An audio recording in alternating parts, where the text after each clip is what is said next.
Alright, Simon, I think we have it figured out. All I need to do is place this dispenser down, and then we're going to load it up with some fireworks, and then the last thing we need to do is just place a little bit of this magic red dust down, and we should have... Ah, dang it. Ah, that didn't feel good. What's that, Simon?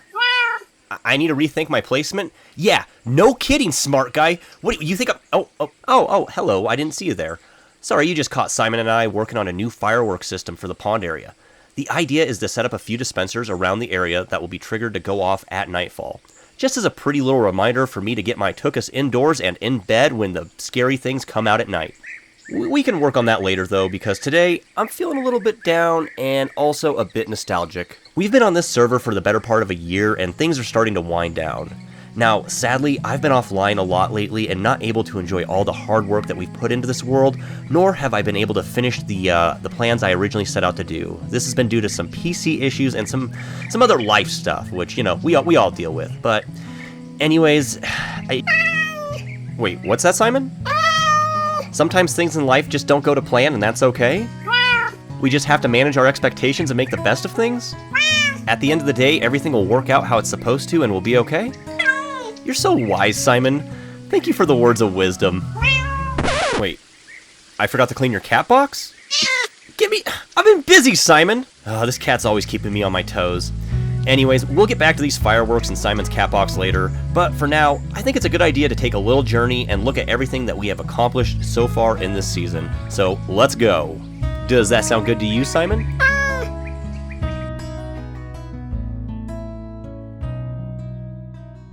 Do you like hobbits? Do you like hobbit holes? Would you like to see my hole? Well, come on in and let me show you around. As you enter the hobbit hole, you are greeted on your left by a lovely den where friends can come in, sit around the fire, and converse about the latest events on the backyard. We have a lovely grandfather clock and a tropical fish tank to set the mood. This reminds me of when I was a youngster. I used to park myself in front of a similar fish tank and just sit there for hours watching these little guys blub blub blub around. Moving on from the den, we have a kitchen across the way fit for a hobbit king. This is where I make all of my potatoes and other hobbit delicacies that we love to snack on. And connected to that kitchen is my office space, where I store all of my fancy books and sit for hours at my vision board coming up with my next viral video idea. Unfortunately, I had to remove the signs from the vision board because it turned into a Make-A-Wish board, and I also got some weird requests like tickle me. Yeah. Anyways, on to where the magic happens. And by magic, I mean where I lie awake at night restless just thinking about the horrors of reality and life. But, you know, it's okay. At least I have this beautiful shared fireplace between the den and my master bedroom to keep me warm at night while I contemplate those horrors. But hey, I also have a lovely headboard with my friends' heads to keep me company too. Which is totally normal, right? As we go deeper into my hole, it becomes obvious that this thing is much larger than it appears. We have this ginormous storage room that has everything I need for a typical Minecraft day and has plenty of room for me to frolic around and burn off all that extra energy. Across from the storage room is a top-tier villager trading hall where all of my villagers are tucked away and kept nice and safe. Here at the Hobbit Hole, we take villager rights very seriously and only provide the best conditions for our little friends. Please subscribe if you would like to see more hole content. Anywho, outside of my Hobbit Hole, there are a few more points of interest. Let me show you. We obviously have a Hobbit staple, which are potatoes, a baby mycen, and then we have the crown jewel of this mountain, which is our tea pavilion. Obviously, the pavilion itself is the main focal point, but we also have gardens of jasmine, ginger, and other tea brewing ingredients, and a picnic area as well. Inside the pavilion, we have our brewmaster Jeeves, who brews all of the teas for us, and he also has some handy trades. Look at that, jasmine and ginger. And while you're at the tea pavilion, do not forget to look up and bask in the glory of our mod god, Jace. Before you leave the tea pavilion area, don't forget to hop on over to this swing set and look at this beautiful lake view. And if we look real close, there's our good friend Simon. Hi Simon, don't worry, I haven't forgotten about your litter box. We're totally gonna get to it. We all know I'm gonna forget to clean his cat box. Anyways, as we go down this path, there are a few more points of interest. First, we have our good friend Mycen Ria's house. And apparently, he has guests. Hello? What are you guys doing? You know, it's better I don't ask. I don't care. And, oh, lots of visitors. Anyways, we also have the stables that Mycen Ria and I built, and this is home to Henrietta, and the Boner Boys. Check them out. Hey guys, how's it going? It has been a while and I am totally never gonna ride you, but you know what? At least you have a roof over your head. Oh, and hi llamas. And that, my friends, concludes the tour of the Hobbit Hole, and that was a whole lot of fun, but I think we should move on over to Spawn, where everything started, and check out the shops that we built. My, oh my, how Spawn has grown. We have come so far. Let's check out our first shop we ever built in the backyard, Billy Crystal's Shard Shack. At least that's what it used to be called. Now it's just like my glass shop and whatever. We initially started out by selling everything amethyst, amethyst buds and amethyst shards, but then we moved to the tinted glass business because why not? Finally evolving into a full-blown glass shop. So this has been pretty lucrative since we added the glass component. Now, let's check out a shop that's been less frequented, but I think is an important part of the backyard. So, shortly into the beginning of the backyard, Lumble and I were on a mining expedition when a brilliant idea came to me. I guess my best ideas come to me in holes. We decided we're going to open up a hoe shop. Upon entering this hole in the wall, you are greeted by a lovely reception desk where you can start your lawn manicuring journey today. And apparently we hired a new receptionist. However, the real fun can be found around back. If you enter our storeroom and you just remove an article of clothing, nothing shady about that, you will be serenaded by the lovely sounds of the Lumble Humberjack's Redstone. And this takes us to, whoop, not quite done. There we go. The Backyard Escort Services, a place where weary backyardians can come to seek the services of myself and Lumble for various adventures and whatever they need. We'll do whatever you need us to do for a price. And it appears we have a few more employees, so let me do the annual reviews real quick. Don't even start to judge me, times are tough. But anyways, we have our reception desk where our patrons can sign up for services, a consulting area next to the fire, another fish tank to set the mood in the area, and then we have Lumble's bar where he brews up his libations to really set the mood and get you through your quest. And that's basically it for Backyard Escort Services, a place I really wish we could have utilized more. Let's move on to some more lucrative parts of Spawn.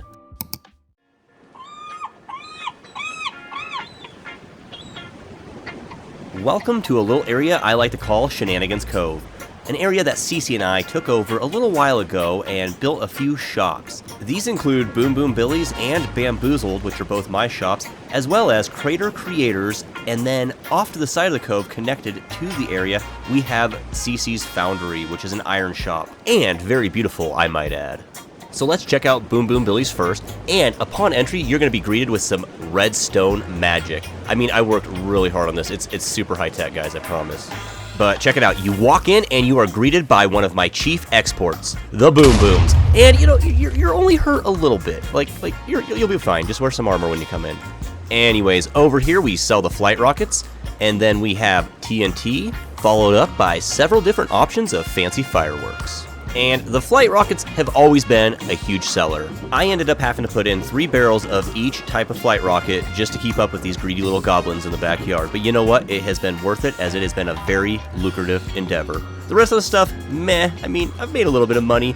The fireworks have been mainly a hobby more than a capitalistic endeavor, and I've just had a lot of fun learning about fireworks and gunpowder this year. It has been amazing. So if you haven't already, I highly suggest you build a gunpowder farm and get started today. That totally didn't hurt. Moving on from the Boom Booms, let's check out Bamboozled, another financial dud. However, the build is pretty. You do have to give me that. This bamboo with prismarine and warped wood looks amazing. But seriously, look what I had to resort to try to get rid of all this bamboo. I tried to give away my mosaic bamboo, or whatever you call it. Nobody wanted it. Not a single person. Well, I guess a couple people. Anyways, there were a few sales.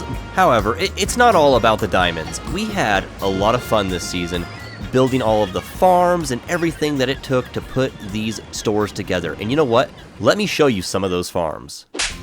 Ah, yes, it's good to be back in the industrial district, and my Senria has obviously been doing a little decorating. But I won't spoil too much of that. You're going to have to check out his channel to see what he's been up to.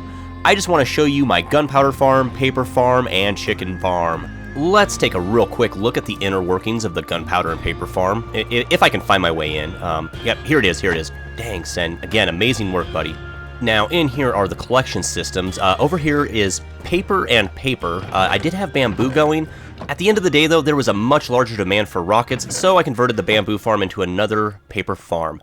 Something special we did this season is we had a data pack that ran all of the 1.21 blocks before they came out. So I did a little redstone. I would explain it, but I honestly don't know what I did. Anyways, I did a little redstone to auto-craft the sugarcane into paper, and that made my life so much easier. And if we just go around the bend here, you have the Creeper Dust Collection System. Now this thing has been a tank for me.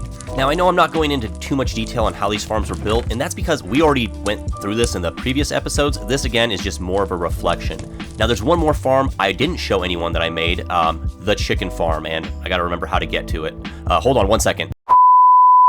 Okay, here we go, the Cluck Cluck 5000. I built this specifically for my fireworks endeavors. We needed a lot of feathers for the burst effect, so it might not be humane, but it got the job done. Now, before we get back to Simon's cat box and the fireworks at the pond, there is one more place I'd like to revisit, and it's a place that was near and dear to my heart and I had a lot of hope for, but unfortunately, just due to the circumstances I explained at the beginning of this video, I just wasn't able to give it the love it deserved.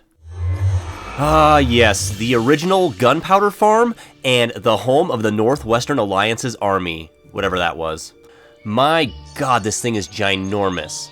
But in addition to the outpost, I also planned on building a little village here. Like, we were gonna have a blacksmith in this area, and I had a stables planned for the area where the pumpkins are at. In addition to that, we were also going to build a village with farms. I was going to build another tower. I was thinking about building a general store. Everything you would find in a village with a little mansion on the hill for myself at the end. I actually planned a full week off of work for this build, but that's when my PC went down and, well, the rest is history. And you're probably wondering if I did anything with the interior as well, right? Well, the answer to that question is a resounding no. I didn't do anything. Not a damn thing. What are you gonna do, sue me? Anyways, let's get back to the hobbit hole, the pond, and Simon's litter box.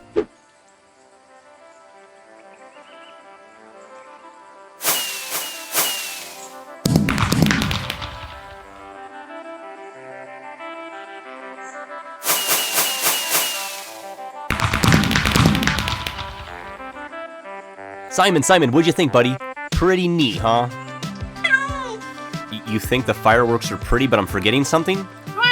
Simon, I haven't forgotten about the litter box. That's not it? Remember what? You want to go to the end? Ugh. Are you serious, Simon? Oh my god, what am I going to do with this cat? Fine, let's go. You know you always get it your way, Simon. Alright, Simon, only 3 more eyes and then we are in. Ooh, and there we go, the portal is open. Now, Simon, are you sure you want to do this? This probably isn't a good idea, buddy. Alright, well, just like the Nether, please, don't mess around. Now, come on, get in there. In you go. Well, I hope Simon made it to the other side. I guess here goes nothing. Oh, what the heck? This doesn't feel right. Where am I? Wait, where's my armor? Where's all my stuff? Where's Simon? What the